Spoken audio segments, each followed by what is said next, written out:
et la dame. Voilà, donc du coup, j'aurais aimé avoir une voix d'hôtesse de l'air comme la dame là, mais je n'ai pas, voilà, je n'ai pas sa voix. Et alors, j'ai encore moins sa voix ce soir. Je vais vous prier de m'excuser. Donc, si jamais, pardon l'expression, ma voix part en cacahuète. Voilà, c'est pas une expression usuelle, mais bah, du coup, je laisserai mes collègues prendre le relais. Alors en plus, ils vont dire, c'est super sympa, Angélique, de nous laisser prendre le relais parce que je n'ai pas eu le temps de leur présenter mon support. Donc, mais en même temps, comme ils ont l'habitude de travailler avec moi, au pire, ils improviseront. Voilà, donc on y arrivera malgré tout. Est-ce qu'on a... Il y a... Ah non, c'est bon, on a tout le monde qui rentre. Du coup, je vais chercher mon support. Je vous prie de m'excuser. Je suis un peu perturbée parce que ça retonne derrière et que j'ai un petit peu de crainte. J'espère que ça va bien tenir ce soir. Voilà. Alors, allez, je vais chercher mon support. Formidable, que je ne trouve pas. Alors, pourquoi je ne peux pas... Ça y est. Alors, je vais tout vous dire pourquoi j'ai une voix rauque aussi, parce que j'ai une grippe, j'ai 39 de fièvre. C'est peut-être aussi pour ça que je suis pas très habile ce soir, mais je vais y arriver. Allez, ça y est, j'ai trouvé, je vais partager l'écran après. Juste avant, on fait comme d'habitude, on va se présenter. C'est vrai que je me suis dit, bon, peut-être que c'est un peu lourd et un peu récurrent, et en même temps, bah, ça aussi, ça fait partie justement de l'apprentissage. Comment est-ce qu'on apprend, nous les humains? Ben, en répétant. Alors, c'est sûr que nos noms à Romuald, Cécile et moi-même, ils sont peut-être pas à apprendre par cœur, voilà, mais en même temps, voilà, vous nous retrouverez à chaque fois. Et vous vous rappelez une chose, c'est même si ce soir, on parle de formation, et bien évidemment de vous proposer aussi des formations, soyons très honnêtes. J'ai un franc-parler qui ne me quitte jamais, donc celui-là inclus.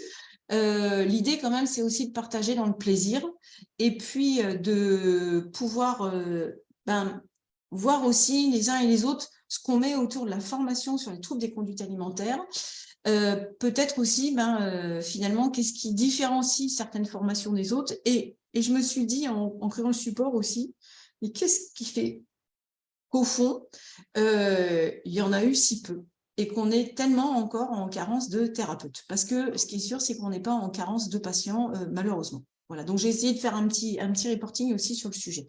Alors, le TCAP, l'idée, c'est être capable d'agir en donnant à la fois du care, c'est-à-dire du soin, de la disponibilité, de l'attention à l'autre, de la compétence. Donc, former, ça en fait partie. On verra, de toute façon, même le patient, il a besoin de se former sur sa maladie, ce qu'on appelle l'éducation thérapeutique du patient, mais c'est aussi la psychoéducation et savoir-faire pour soi-même, ne pas seulement dépendre de l'autre dans le soin. Et puis, confiance, parce qu'il y a une dimension hyper importante pour le soin, alors des patients TCA, mais tous, je pourrais dire, et même dans l'apprentissage, pas seulement que dans le soin, c'est le lien de confiance. Voilà. Et on verra que est-ce que ça, on peut se former au lien de confiance? Je crois aussi que ça fait partie de ce que l'on souhaite nous transmettre. Même si c'est un libellé étrange parce que tout le monde pense que la confiance en soi, ça s'acquiert au fil de l'expérience et que tout le monde en a. Bon, on en reparlera. Allez, bon, comme d'habitude, c'est nos 3 bobines qui vont vous accompagner. Donc, une nécessité de se former, point d'interrogation. Bien évidemment, vous connaissez déjà notre réponse à tous les 3, c'est que affirmation, oui, il y a une absolue nécessité de se former. En même temps, vous avez complètement le droit de ne pas être d'accord. C'est pour ça qu'après, il y a des petits relais, des petites discussions. Et puis, je vous rappelle aussi peut-être quelque chose qu'on n'a pas suffisamment dit les autres fois, c'est que si, dans l'après-coup, des visios, vous avez envie aussi de nous envoyer des avis ou vos retours, on est preneur aussi, et y compris sur des thématiques futures pour nos petites conférences. Donc, il y a Cécile, que maintenant vous connaissez, donc avec son beau sourire, là, Cécile Lagouche, alors je vais dire comme ça, ma grande copine, qui est beaucoup plus grande que moi, voilà, donc qui est diététicienne et puis plein d'autres choses. Mais du coup, ce soir, je vais regarder que cet item, on s'est présenté sur d'autres aspects, j'y reviendrai après sur les autres items, mais voilà, c'est à la base sa discipline primaire et première, c'était la diététique. Voilà. Romuald, qui a enlevé son petit truc, ça veut dire qu'il fait plus chaud, voilà, donc tu n'as pas mis ta doudoune sur l'image quand on s'était pris en photo, voilà, donc pareil, sa discipline première, c'est la sophrologie, voilà, et puis moi, voilà, là, j'étais pas malade sur la photo, voilà, dont la discipline majoritaire, c'est à la fois la psychothérapie, et en même temps, tous les trois, on a quand même comme casquette, la casquette de formateur depuis un certain nombre d'années. Et pour ma part, ça fait 31 ans que je forme. Alors, pas au TCA, mais ça fait quand même 31 ans que je fais de la formation, que je crée, que j'anime. Et j'espère bien pouvoir continuer. Voilà. Alors, un sujet, se former pour quelles raisons? Alors, bien sûr, vous écrivez aussi ce qui vous a amené, vous, ce soir. Pour mieux aider à tous les niveaux. Ça, c'était pour moi le plus important. Ça veut dire que souvent, on pense d'ailleurs que se former, ça ne concerne que des gens du milieu, une formation à titre dit professionnel. On peut se former aussi à titre personnel. C'est une façon aussi de prendre de l'information, de la compétence, de la connaissance, et puis de pouvoir aussi aider, accompagner l'autre à côté de soi. Et on y reviendra dans ces maladies-là, c'est important. L'idée aussi, c'est de se former pour pouvoir repérer et prévenir et éviter la chronicité ou la chronicisation, parce qu'on en a déjà parlé, vous savez qu'on a fait plusieurs conférences. Le trouble des conduites alimentaires, les troubles des conduites alimentaires, ce sont des troubles chroniques. Voilà. Donc, malheureusement, plus on prend de temps à repérer, moins d'ailleurs on sera dans la prévention. Ça, c'est un gros sujet aussi de prévenir. Et malheureusement, le temps profite aux troubles des conduites alimentaires. Donc, l'idée, c'est d'éviter que ça ne dure longtemps avant qu'on repère le trouble des conduites alimentaires. L'objectif aussi, c'est traiter, donc, c'est pouvoir apporter du soin aux patients qui souffrent de troubles des conduites alimentaires. Je vous rappelle qu'il y en a un grand nombre, anorexie, boulimie, compulsion, hyperphagie, méricisme. Plusieurs, voilà, ça on en a déjà un petit peu parlé, mais du coup de pouvoir traiter les patients qui souffrent des différents troubles des conduites alimentaires. Traiter, ça veut dire aussi apporter de l'aide aux soins des familles. Ça sous-tend quoi? Ça, c'est mon mot, il est double derrière, c'est à la fois pouvoir aider la famille à être un aidant, donc à aider, et aussi prendre soin de la famille. Parce que le trouble des conduites alimentaires fait souffrir aussi les membres de la famille. Donc là derrière, pas d'idée de culpabiliser parce qu'on est malade, c'est pas du tout le projet, mais c'est dire oui, et c'est assez normal et naturel que la famille, quand elle aime, quand elle porte de l'attention à une personne, elle soit en souffrance aussi par rapport à la maladie. Donc elle a besoin elle aussi d'être soutenue. Ça a pour but aussi d'aller vers une forme d'éducation thérapeutique du patient. Il y a des formations, j'allais dire codifiées en ETP, on y est formé tous les trois en niveau 1. Mais l'idée, c'est aussi éducation thérapeutique du patient, c'est aider le patient à devenir éclairé sur sa maladie, de façon à ce qu'il puisse nous aider à l'aider. Donc, c'est le rendre acteur de son soin aussi. Voilà, ne pas subir, pouvoir aussi être acteur de son soin. Ça permet aussi de se former, d'orienter, de diriger de façon fiable, parce que le nombre de fois où on trouve des gens qui sont désarçonnés, et des fois, ils nous écrivent de l'autre bout du monde ou de l'autre bout de la France parce qu'ils ne savent pas vers qui se tourner. Et orienter vers des gens qui ont la compétence, c'est difficile. Et malheureusement, si on oriente mal, parfois, ça profite à la philosophie. Le mieux, c'est que je ne me soigne pas. Donc, on va laisser faire. Et puis, peut-être qu'un jour, le TCA s'en ira. Ce qui est faux, puisque le TCA ne s'en va pas tout seul. Éviter les diagnostics erronés et tardifs, le temps on en a déjà parlé.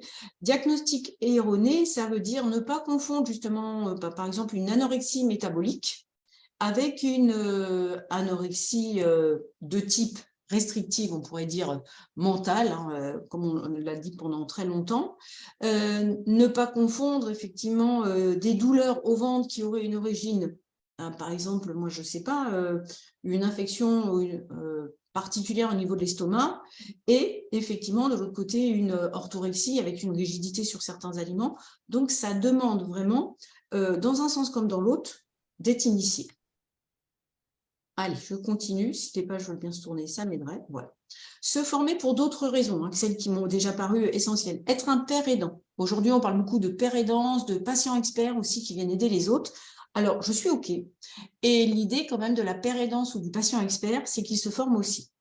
Je suis désolée, enfin, ceux qui me connaissent déjà pour m'avoir entendu, j'ai un grand parler que je vais assumer, y compris quand c'est enregistré, mais être un ex-patient ou un proche d'un ex-patient ne suffit pas à être un père aidant ou un soignant ou un accompagnant dans le cadre des TCA. Ça demande effectivement de beaucoup se former à côté. Donc, on peut avoir l'expérience qui est déjà finalement certainement un facilitateur, quoique des fois ça peut aussi mettre en difficulté, et en même temps on doit se former à côté. Sur ça, à la fin, on peut revenir et en faire débat, il n'y a aucun problème. Être mieux au fait de sa maladie, donc bah oui, même les patients peuvent se former pour mieux comprendre leur maladie, et possiblement plus tard pouvoir aider, mais en étant compétent sur le sujet, pas seulement en ayant l'expérience. Se sentir moins impuissant face à une maladie difficile, ça concerne le patient, l'entourage, les soignants. Voilà, parce que souvent, face à cette maladie, effectivement, les gens sèchent. C'est difficile. Et ce que l'on peut prendre pour déni, du déni ou le refus de voir, c'est aussi parfois parce qu'on se sent impuissant. Savoir discerner le vrai du faux, il y a beaucoup d'écrits et de visions dépassées et à dépasser dans le cadre des troubles des conduites alimentaires. Voilà, les troubles des conduites alimentaires, je ne vais pas vous refaire un cours d'histoire, mais les premiers cas cités, on est en 1500 et quelques, hein, il y a déjà des écrits sur le sujet. Et globalement, il y a eu beaucoup de choses erronées, parce qu'au fil du temps, on a cherché. Il faut bien commencer par dire que la Terre est plate avant de découvrir que la Terre est ronde. Ce qu'il y a, c'est qu'aujourd'hui, ce n'est pas facile de discerner le vrai du faux. Et même chez les gens qui sont dits compétents et qualifiés sur les troubles des conduites alimentaires, il y a encore, c'est même pas des écoles finalement qui s'opposent, il y a des façons de faire un petit peu dépassées qui continuent à exister et qui peuvent porter préjudice. Donc l'idée, c'est d'apprendre aussi à faire du tri. Éviter de nuire et d'empirer l'état du patient, parce que ça, c'est une réalité, et je vais taquiner Cécile, qui sait encore plus que nous trois, voilà, nous deux autres, Romuald et moi, à quel point quand on est dans la diététique, eh ben, effectivement, on peut participer justement à aller vers des pensées restrictives notamment. Donc, en avoir conscience, c'est bien. Et ensuite, on apprend à faire en sorte de ne pas nuire. Attention, hein, sophrologues et psy peuvent très bien faire la même chose. Hein. C'est un peu plus, on entend plus régulièrement chez les patients dire c'est depuis que j'ai démarré un petit régime avec les conseils d'une diète ou d'un nutritionniste que j'ai rigidifié mon alimentation. Éviter de perdre du temps, parce que le temps, dans n'importe quel trouble chronique, favorise la chronicité. Et plus le trouble est attaché, plus on a un peu de mal à s'en détacher, pour être réaliste. Éviter de faire perdre espoir et amplifier la croyance, enfin, on ne guérit pas du TCA. Je suis assez lasse pour ma part d'entendre encore ça. Il est évident que si on attend que le trouble des conduites alimentaires disparaisse de lui-même, je ne dis pas que c'est impossible, possiblement, mais en même temps, il y a plus de probabilité qu'on reste malade.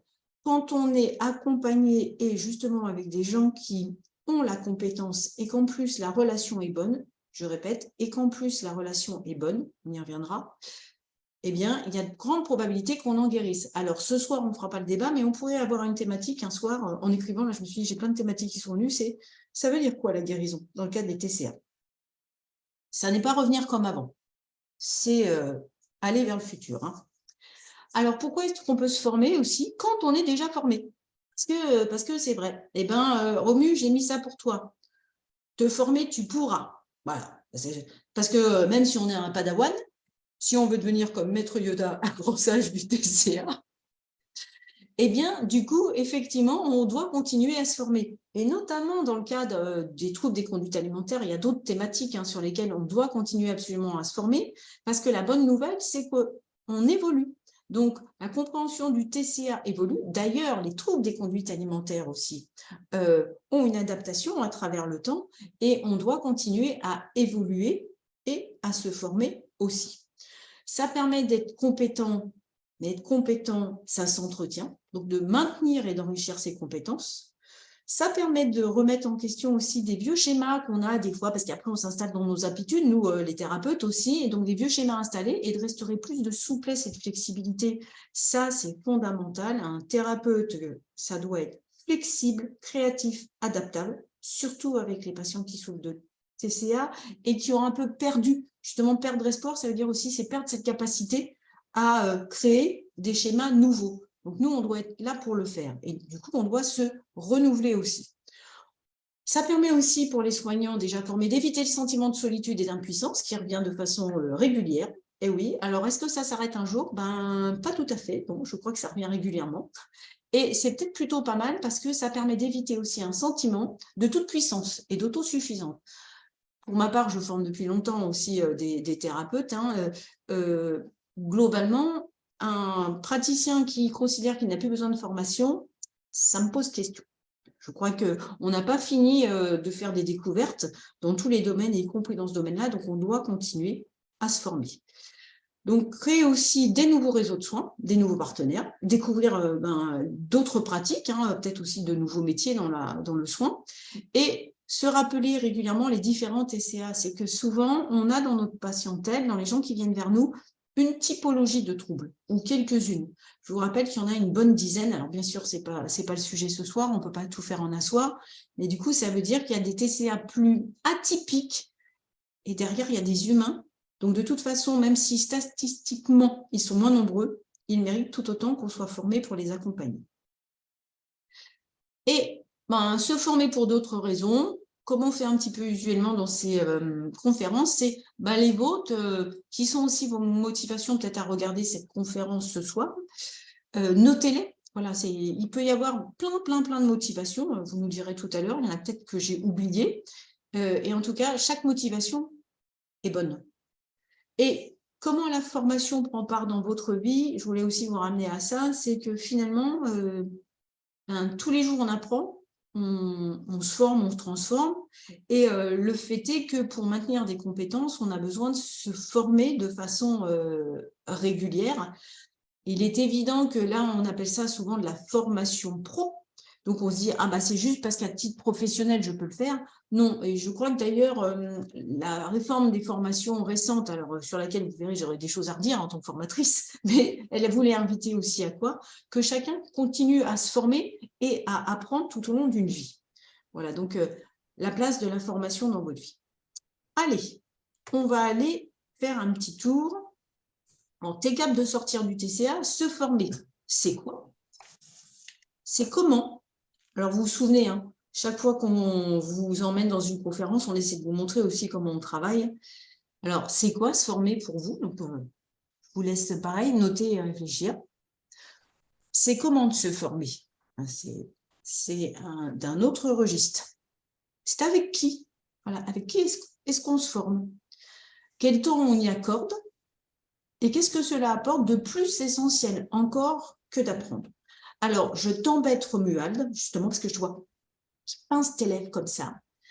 Je te pose juste à toi la question, voilà, parce qu'on a un gain de temps à faire, bien sûr. Qu'est-ce que cela t'apporte de plus important, de plus essentiel encore que d'apprendre, de te former? Spontanément, il viendrait quoi? Spontanément, c'est être dans une bonne posture professionnelle avec mes patients, pour être dans une bonne relation, une bonne posture relationnelle, je dirais. Ok. Allez, je l'embête. Je vais demander à Cécile aussi. Qu'est-ce que ça t'apporte de tellement essentiel? Moi, clairement, de la sécurité. De la sécurité. D'être donc une posture adaptée, comme disait Romuald, mais avant tout de la sécurité. Pour être le plus ajusté possible, et pour du coup pouvoir, moi, me redonner peut-être espoir à certains moments quand j'en ai besoin aussi. Donc, je dirais de la sécurité et de l'espoir aussi pour pouvoir ensuite le transférer aux personnes que j'accompagne, autant les patients que les parents ou les accompagnants, les conjoints. Et voilà. Merci à tous les deux. Alors, pardon, je ne peux pas questionner tout le monde, mais laissez-vous aussi réfléchir. Est-ce que, au-delà d'apprendre dans la tête, pour ma part, je sais aussi que ça amène quelque chose de précieux qui s'appelle de l'enthousiasme. Former ou me former, ça me redonne. Et quand tu disais espoir, Cécile, c'est ça. Ça me regorge à nouveau aussi d'espoir. Je recharge mes batteries, je refais mes petits bras musclés. de façon à retrouver l'enthousiasme à accompagner. Parce que c'est vrai que c'est difficile dans ces maladies qui sont longues, donc tout ce qui est pathologie chronique, il faut tenir au long cours. Et les thérapeutes doivent être porteurs d'espoir. Donc, on a le droit, pareil, nous aussi, de flancher. Donc, la formation, ça permet aussi ça. Bien évidemment, chacun amènera voilà, une réponse possiblement différente. Pour nous trois, voilà déjà un petit peu ce qu'on pourrait en dire. Alors, se former. Quels avantages à se former? Vous pourriez y réfléchir. J'espère qu'il y en a plusieurs, effectivement, ça rejoint les motivations. Quels sont les inconvénients, les freins? Ça aussi, c'est quelque chose, finalement, alors sur lequel, ce soir, on aimerait vous interroger, parce qu'on se pose des questions, nous aussi, finalement, qu'est-ce qui fait qu'il y a des freins parfois, alors que nous, on perçoit tellement le besoin de formation. Et du coup, on attendra vos retours, et encore une fois, pas de façon immédiate, mais même dans l'après-coup, on serait content de les avoir pour s'adapter aussi. Voilà, s'il y a des freins, c'est peut-être parce qu'on n'a pas compris certaines choses. Et comment savoir si je suis suffisamment formé et compétent? Il peut y avoir aussi ce frein, cette idée que finalement, comme je le suis déjà suffisamment, je n'ai pas à me former davantage. Et là, c'est pareil, finalement, qui peut dire est-ce que je suis suffisamment formé? C'est une vraie question. Se former, donc c'est pour développer, on appelle ça, c'est centré compétences. Aujourd'hui, la formation centrée compétences. Justement, c'est quoi la compétence? La compétence spécifique autour des TCA. Et quelle autre compétence qu'on pourrait dire imbriquée, enchevêtrée ou sous-tendue, nous pouvons avoir derrière le soin des patients qui souffrent de troubles des conduites alimentaires. J'avoue, quand j'ai cherché compétences sur le dictionnaire, je me suis aperçue qu'il y avait beaucoup d'acceptions de ce mot. Du coup, je me suis dit, bon, allez, je vais faire une simplification, parce que globalement, c'est aussi ce qui se passe quand on fait des formations. Les formations qu'on a bâties, justement, c'est-à-dire les choses que vous pouvez trouver en lisant sur Internet, on vous donnera des références, mais en tout cas, je ne vais pas vous faire une lecture de ce qui existe déjà sur Internet. Nous, le but du jeu, c'est de dire, c'est comment ce que l'on a appris à différents endroits, on vous le restitue autrement, et de façon un peu, des fois, moi je dis pré-mâchée et simplifiée, mais j'espère compréhensible. La compétence, finalement, on pourrait dire que il y a plusieurs définitions. Moi, je vais vous dire, c'est être capable de. TCAP, c'est être capable d'agir, donc de sortir du TCA, d'avancer, de trouver un thérapeute. C'est être capable, on appelle ça, c'est retrouver donc de la capacité, de la compétence, du potentiel à agir.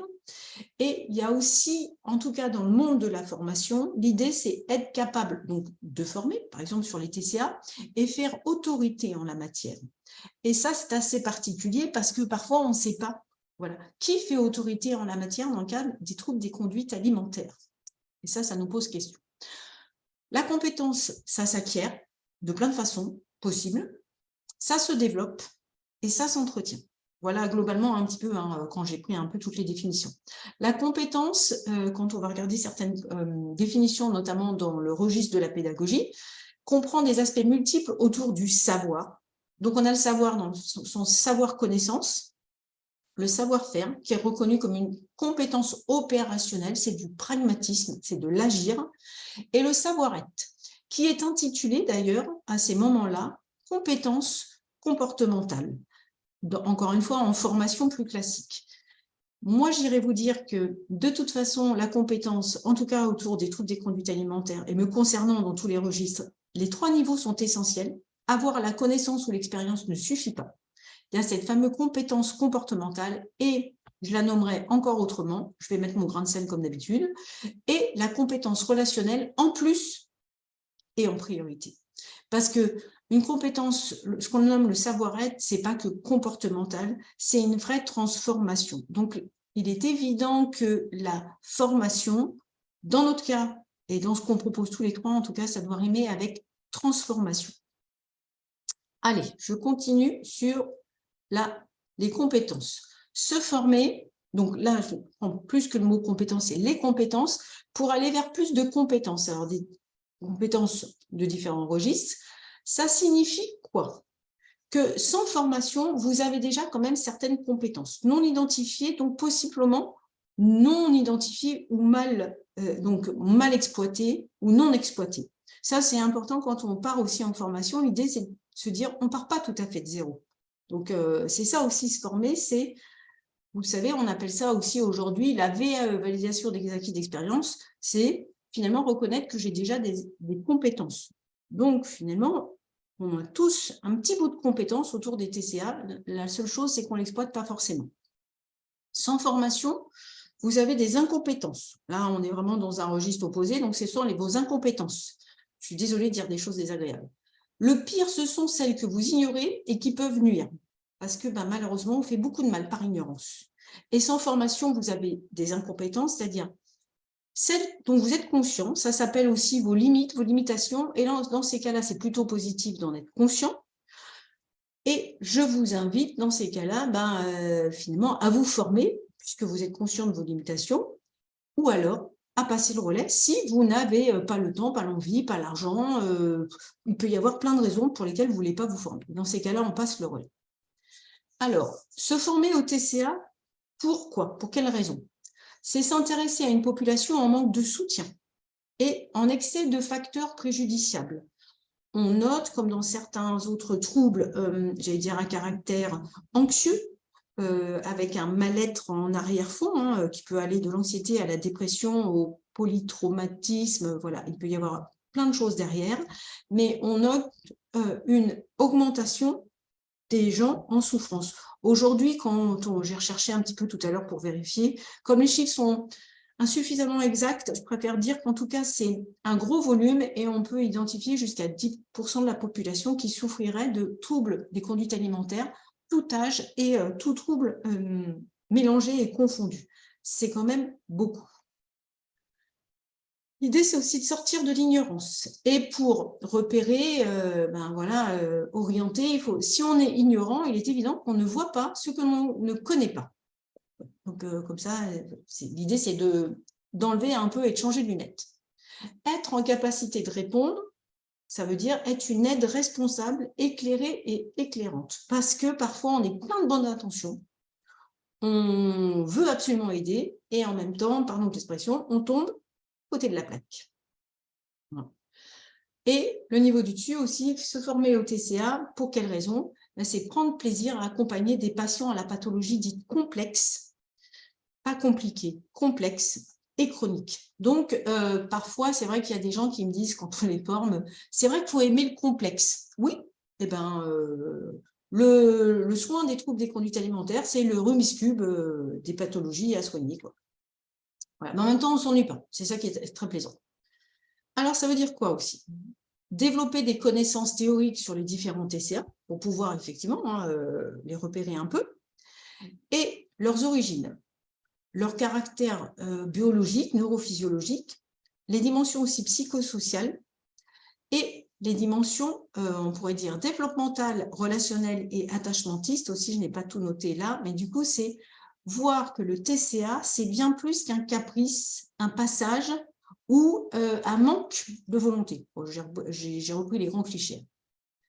L'idée, c'est aussi de vous faire développer ce qu'on appelle un sens clinique, même si c'est un peu pompeux comme mot, sur les troubles des conduites alimentaires pour mieux prévenir, voir les facteurs finalement autour desquels on peut intervenir même peut-être tôt dans la vie des enfants, comment on peut aider les parents, et voilà toutes les préventions qu'on peut faire, y compris un peu dans la perspective d'une époque du PNNS, des programmes pour la prévention et la santé. Bon, c'est vrai que le mange pas trop sucré, trop salé, j'avoue que je suis un peu allergique. L'idée est bonne, il va falloir juste remanier un petit peu les propos. Repérer et ne pas nuire, voilà, c'est aussi ça. Développer des aptitudes en communication, décoder le langage du patient TCA. Le TCA, c'est comme un autre monde. C'est pour ça que je vous disais, c'est le patient TCA, quand il est coincé dans sa pathologie, il y a comme s'il y avait quelque chose qui modifiait sa compréhension habituelle, et du coup, il y a un langage, on pourrait dire, TCA. L'idée, c'est que vous fassiez le pas d'aller vers ce monde pour pouvoir ramener la personne dans l'autre monde, c'est-à-dire hors du monde TCA, le monde de on peut aller bien, et l'idée de prendre du poids ou d'en perdre, c'est de trouver un bon équilibre pour que la tête et le corps s'associent bien et que la personne ait une bonne santé à la fois dans la tête et dans le corps. Et si possible, une bonne relation aux autres.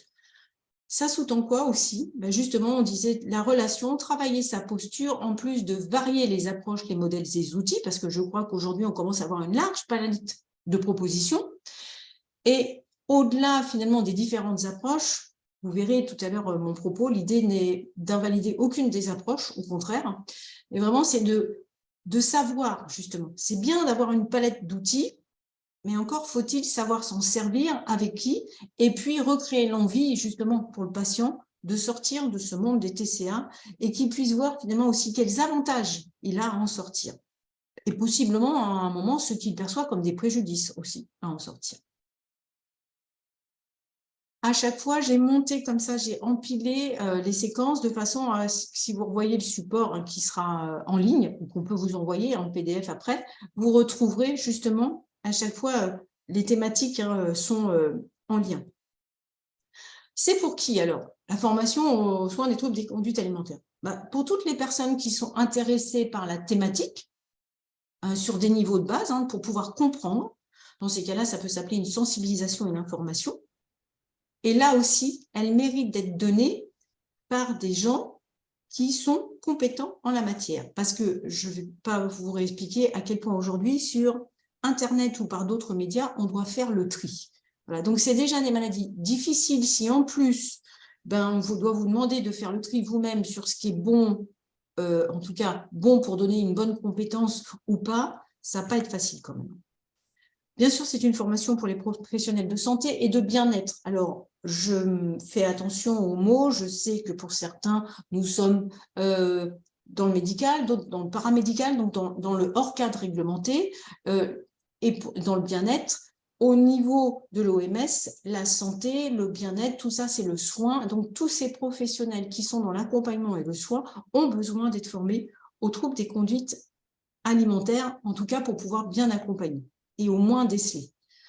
Pour les thérapeutes qui les identifient dans leur cabinet et qui veulent s'améliorer, parce que parfois, on ignore qu'on a des patients TCA, puis petit à petit, on a une information à la télé ou par quelqu'un, puis petit à petit, du coup, on va se retrouver à devoir faire face et accompagner. Donc là, il va y avoir nécessité, alors, soit de réorienter, soit de se former. Ça nous ferait plaisir que vous vous formiez parce qu'on a besoin d'aide. Voilà, très clairement. Pour les thérapeutes déjà formés et dont les apprentissages datent un petit peu, voyez, ou beaucoup, et du coup, ou ceux qui exercent en s'auto-validant ou proclamant parce que ça a l'air de ne pas se passer trop mal, il faut être très vigilant dans le cadre des TCA. Parfois, alors qu'on croit qu'on améliore la situation, on crée des failles supplémentaires. Et ça, du coup, ça demande beaucoup de vigilance. Si on en est ignorant, on profite au TCA, c'est-à-dire à la part souffrante de la personne, plutôt qu'à la personne en elle-même. Pour les patients eux-mêmes aussi, parce qu'ils font partie de leur croissance thérapeutique. Du coup, apprendre, comprendre, c'est aussi mieux prendre soin de soi. Pour l'entourage, qui veut mieux comprendre pour accompagner, et aussi les responsables d'associations ou les gens qui travaillent dans les associations, justement pour filer un petit coup de pouce aussi, voilà, et qui ont besoin aussi d'avoir une matière solide. Souvent, dans les associations, on trouve des ex-patients ou des ex-parents. Bon, c'est très, très bien. Au contraire, on a besoin de ces aides-là. Mais encore une fois, l'expérience ne suffit pas. Sinon, on risque de faire une projection de ses propres expériences sur les autres. Et alors, j'étais un peu gonflée, j'avoue. Me suis permise aussi de dire, possiblement, j'appelle les influenceurs et les influenceuses qui prônent le bien-être avec un leitmotiv bonheur rime avec fitness, healthy food, bref, tout ce qu'on entend à l'heure actuelle. Moi, je veux bien de tout, voilà. Mais dans ces cas-là, j'ai tendance à dire, si vous pouviez venir de notre côté et au contraire, vous former et influencer dans le bon sens, mais qu'est-ce qu'on serait content. Voilà, bon, j'espère que je vais me faire pas trop d'ennemis. Voilà. Ne rigolez pas, je vous vois rigoler, Cécile et Romuald. Alors, les formations dans le soin des TCA, ça date en réalité, pour beaucoup, c'est assez récent. Je n'ai pas voulu mettre de date précise, mais même les diplômes universitaires, les diplômes interuniversitaires, ce qu'on appelle les DU, les DU, ça se développe depuis 2000. Donc, vous pourriez me dire, oh, alors j'ai dit que ça fait 20 ans. Ouais, mais ça fait très, très longtemps aussi que les troubles des conduites alimentaires existent. Et puis, de l'après-guerre à là, 2000, dans l'entre-deux, je peux vous dire que, pardon de le dire comme ça, mais ça a été un peu le bazar, hein, et qu'à mon avis, on a porté aussi beaucoup préjudice aux patients TCA. Donc là, les formations commencent à se développer. Alors, chacun choisira celle qui lui va. Il y en a qui sont partiellement intégrés dans les formations métiers initiales, mais très succinctement, notamment dans le métier de psy, de médecin, de sophrologue, de diète, diététicien, diététicienne. On a des petits bouts, mais à chaque fois, on a des petits bouts qui sont plutôt dans le savoir. Donc, vous vous souvenez, dans la connaissance.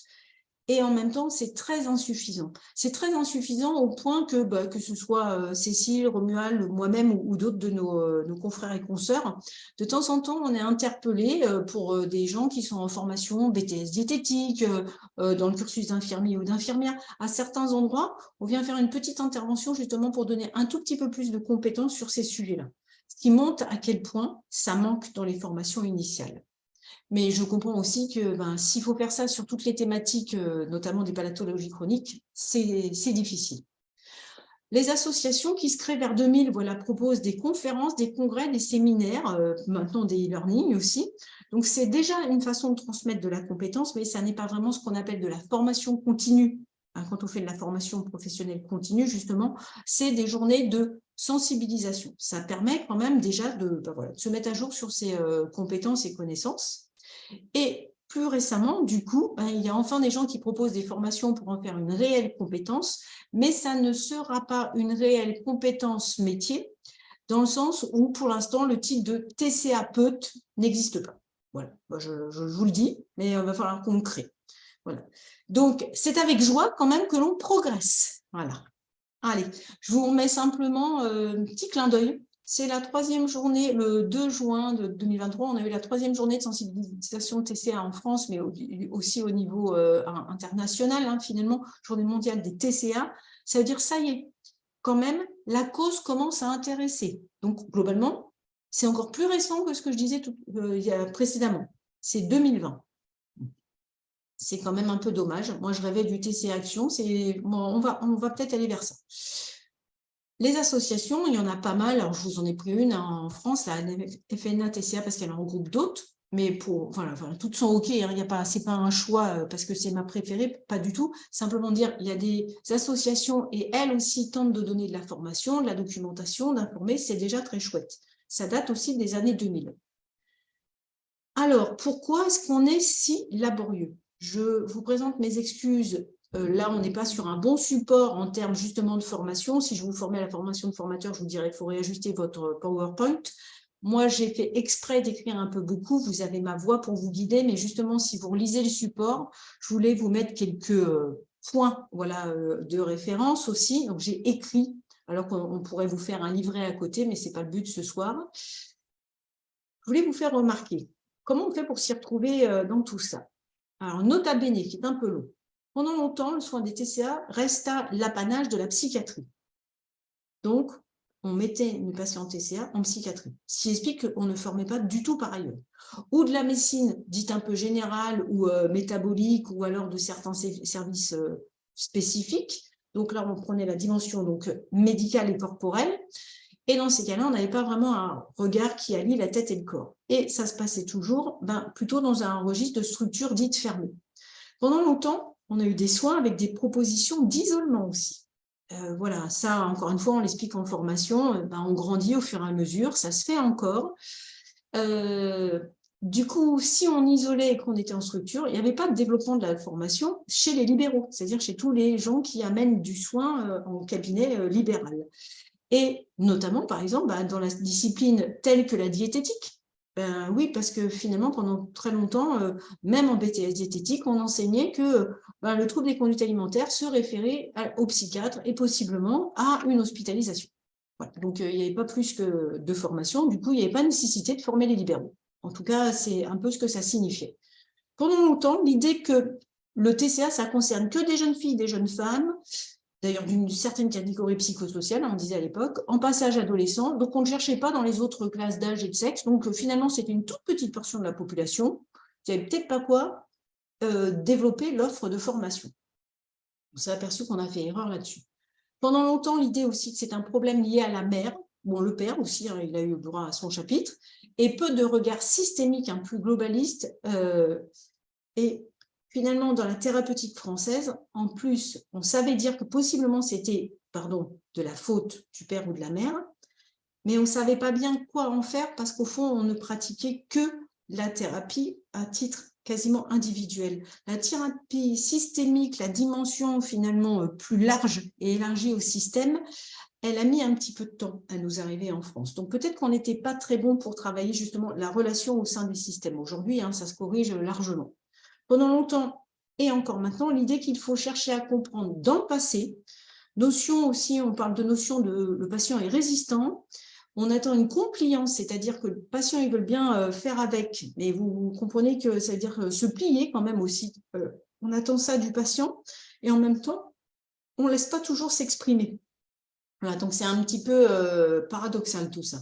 Donc on avait des styles thérapeutiques qui n'étaient peut-être pas tout à fait appropriés pour aider à sortir des troubles des conduites alimentaires. Et ça renforçait la notion de maladie du registre mental, comportemental, et puis que de toute façon, c'était pas facile. Donc, on a perdu, à mon sens, beaucoup de temps. Et c'est dommage. Alors, si on se pose les bonnes questions, enfin, des questions et surtout la bonne question, est-ce que les patients sont résistants? Alors, je ne vous demande pas de répondre parce que vous savez que si vous répondez mal, je vais me fâcher. Je suis une ancienne patiente. Attention à ce que vous allez dire. Hein. Voilà. Est-ce vrai qu'on ne guérit pas d'un TCA? Oui, quand on ne se fait pas accompagner par les personnes adaptées ou qu'on n'a pas la chance de rencontrer les bonnes personnes. Voilà. Et des soutenus. Ça, c'est clair qu'effectivement, du coup, on reste dedans. D'ailleurs, sont-ce des maladies? Parce que je vous rappelle qu'il y a encore beaucoup de gens qui pensent que possiblement ce ne sont pas des maladies. Ça a quand même la peau dure puisque ça figure dans la CIM, la classification internationale des maladies de registre métabolique et mentaux. Et ça, c'est aussi dans le DSM, le manuel international des maladies à consonance psychologique, mais encore une fois, qui prend aussi le biais somatique. Donc, ce sont des maladies. Pourquoi avoir opposé le soin aussi sur le plan psychique, donc psychiatrique, et le versant somatique, et avoir omis aussi dans tout ça la dimension relationnelle et environnementale. Voilà, donc il y a eu beaucoup d'écueils. La bonne question aujourd'hui, moi je crois qu'on doit se poser, c'est n'est-ce pas normal finalement de mal guérir si la proposition de soins n'est pas tout à fait adaptée? Je pense qu'on a un petit peu, on a été lent, peut-être un peu plus en France que dans d'autres pays. C'est un constat. Maintenant, l'idée, c'est qu'on se rattrape, c'est tout. Du coup, il est évident que beaucoup de patients se pensaient inguérissables parce qu'ils n'avaient pas compris que finalement, c'était peut-être pas seulement eux qui, au-delà de ne pas faire d'efforts, ne savaient pas guérir. Compétence à guérir, c'est peut-être parce que les praticiens n'étaient pas assez bien formés ou alors mal formés parce qu'on était encore un peu incompétents sur la façon de former. Et puis en plus, on l'a vu tout à l'heure, les gens n'étaient pas forcément encouragés à aller vers une formation aux soins des patients qui souffrent de troubles des conduites alimentaires. Il y a quelque chose de récurrent, en tout cas dans le monde des psys, c'est que j'ai beaucoup de mes collègues, confrères et consoeurs, qui pensent que de toute façon, le TCA, c'est qu'un symptôme. Donc, de toute façon, si on accompagne la personne, le symptôme tombera. C'est bien plus que ça.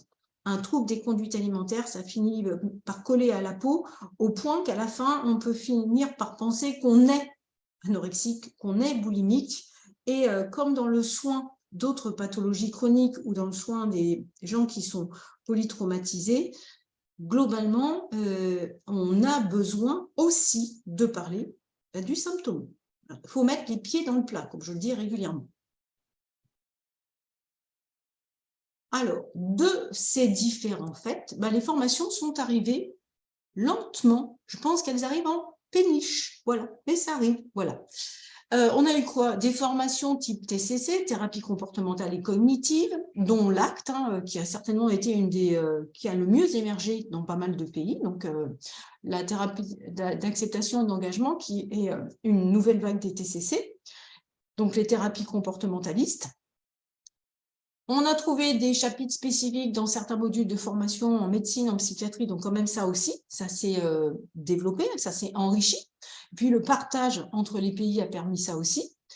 Il y a eu quand même des journées à thème par des associations et maintenant, de façon récurrente, quand même, il y a des propositions, donc c'est quand même intéressant.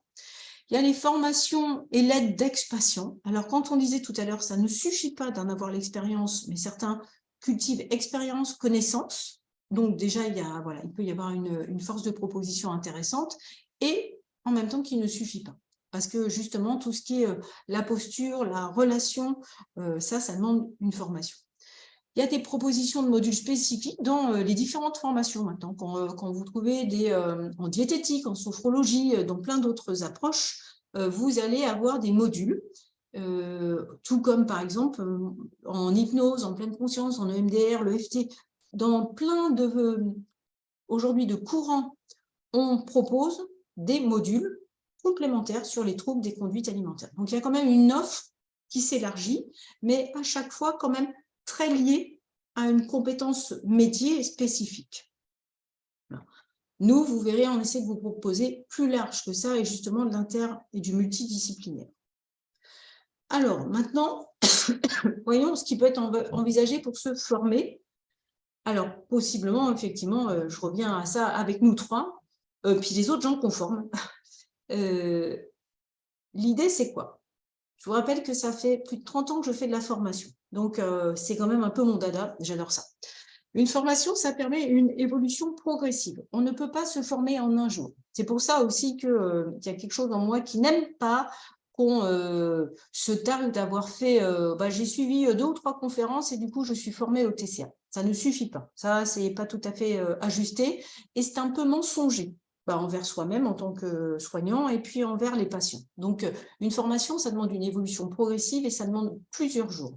Il y a une réelle progression pédagogique et ça sous-tend effectivement, et notamment la réforme formation vous laisse mêler de ça, des gens qui sont capables de proposer des cursus avec une réelle progression pédagogique. Une formation, ça doit rimer avec se transformer. Parce que, effectivement, quand on apprend de nouvelles choses, si on les intègre vraiment à l'intérieur, petit à petit, ce n'est pas seulement une connaissance, ce n'est pas seulement un savoir juste pragmatique, ça transforme aussi qui on est de l'intérieur, parce que ça va faire évoluer nos croyances. Donc, c'est un vrai travail sur sa posture et la relation. Ça, il y a quand même très peu de formations, à ma connaissance, qui le proposent. Et c'était un de nos, je vais dire, moi, c'est mon dada, puis c'est un de nos chevaux de bataille.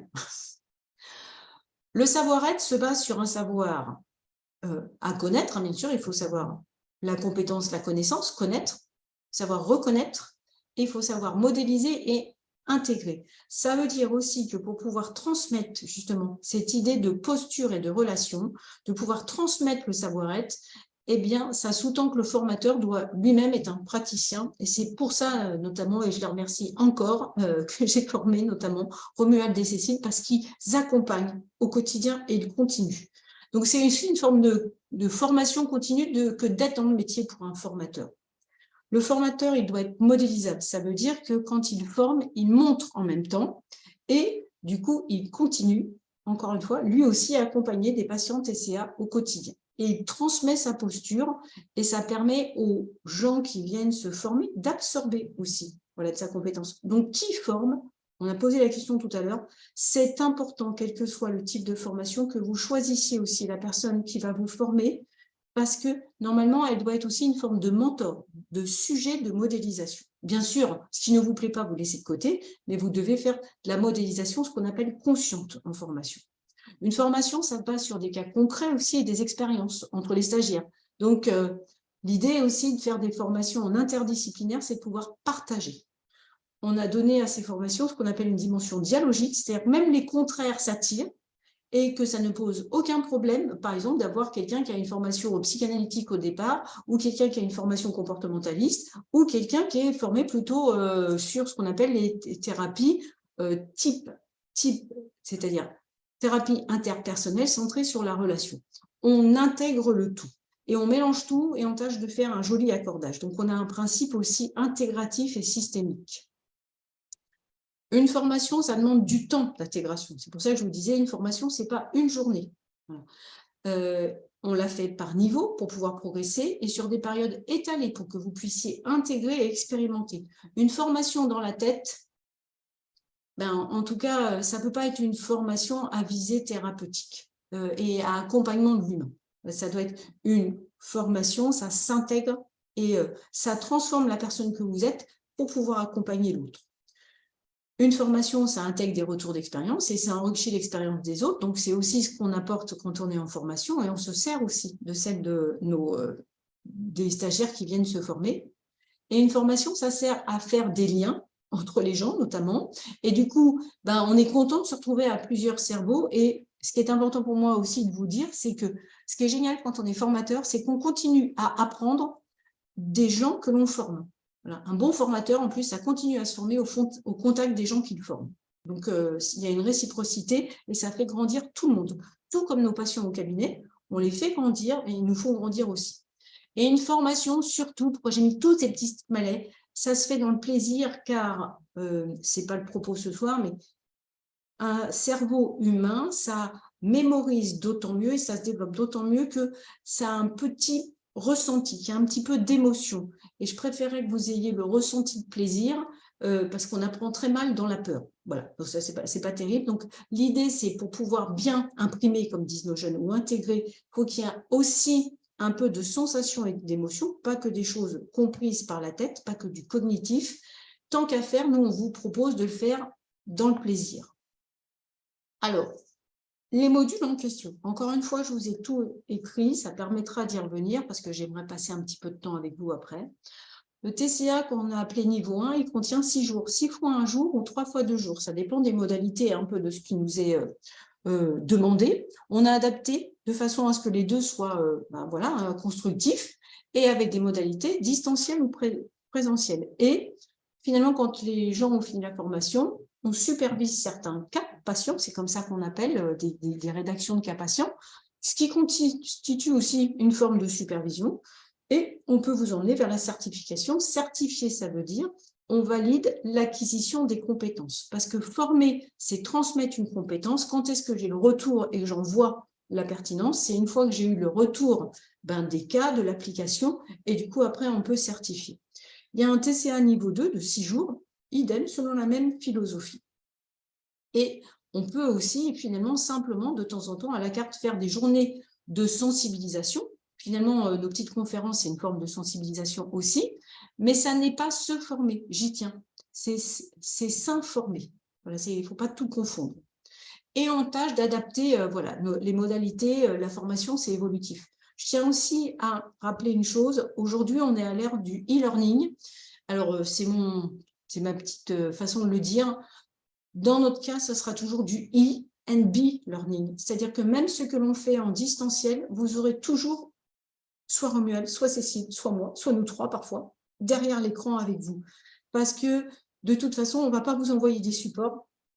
Ça serait juste de la transmission de connaissances. On sera toujours là pour animer, faire justement en sorte que ce soit aussi joyeux, chaleureux, et puis qu'on continue nous aussi à apprendre à votre contact et à pouvoir répondre. Et puis que le groupe est une vie aussi, voilà, même en distanciel.